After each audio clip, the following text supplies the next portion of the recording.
Once you have obtained your full criminal records from the Bureau of Criminal Apprehension and the Minnesota Court Information System, it is important to read the records thoroughly and be able to understand them. If you have not yet obtained your criminal records, the description below contains a link describing how to do so. In this video, we will walk through a sample BCA and a sample MNCIS record, highlighting the aspects that are most important to understanding your full criminal history. The first page of your BCA record will list your personal information, including your name, birth date, physical description, and highest level of conviction.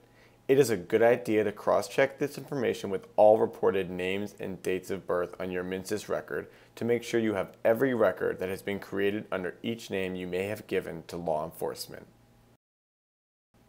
Next, the BCA record will be organized by arrests, labeling each arrest Arrest 1, Arrest 2, etc. Under each individual arrest, the BCA will list all charges, dispositions, and other relevant information that stem from that arrest. First, the BCA will list the charges that arose from the arrest, labeling each charge as Arrest Count 1, Arrest Count 2, etc.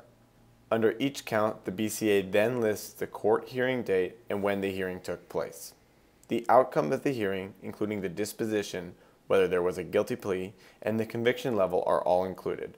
The sentence, if there was a conviction, will be listed next. After the sentence, the BCA will list any additional comments, including notes about any further hearings.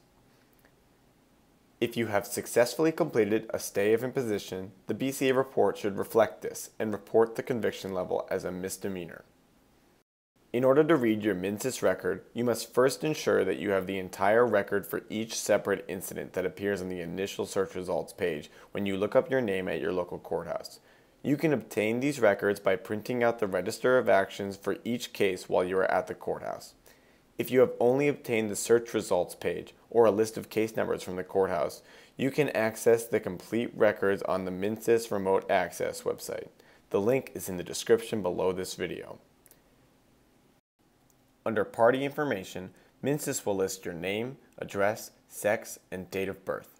Next, under Charge Information, MNCIS will list all of the charges that came out of an arrest and the level of offense for which you were charged. If more than one charge stemmed from an arrest, all charges will be listed and labeled with a number. This number will act as a reference throughout the rest of the record.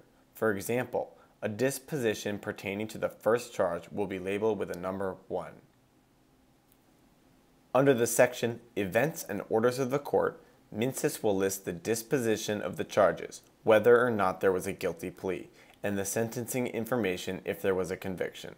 If there was a stay of imposition or a converted sentence, this will also be noted in this section.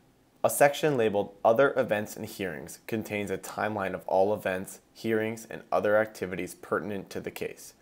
Finally, the Financial Information section notes if there is any money owed to the court and how much money has already been paid.